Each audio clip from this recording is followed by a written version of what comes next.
नमस्कार मित्रांनो, लग्नानंतर होईलच प्रेम या मालिकेच्या पुढच्या भागात आपल्याला पाहायला मिळणार आहे की जीवानी काव्याच्या नावाचा टॅटू जळलेल्या लाकडाने स्वतःच्या छातीला चटका देऊन मिटवून टाकलेला असतो आणि जीवा म्हणतो की मी माझ्या बायकोचा म्हणजेच नंदिनीचा विश्वासघात कधीच करणार नाहीये.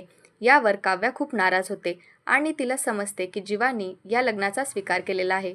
यामध्ये जीवाला फार इजा झालेली असते.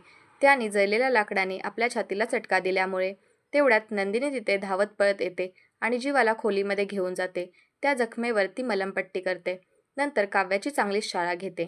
ती काव्याला विचारू लागते, काय झालं होतं तुमच्यात एवढं की जीवानी एवढं मोठं पाऊल उचललं? सांग मला. काव्या, माझ्या नवऱ्याच्या परिस्थितीला तूच जबाबदार आहेस.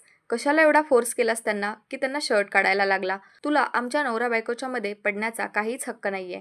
तर तेवढ्यात पार्थी तिथे येतो आणि काव्याला जाब विचारतो, एवढं काय बोलणं झालं होतं तुमच्यात की जीवानी इतकं मोठं पाऊल उचललं? सांगा काव्या.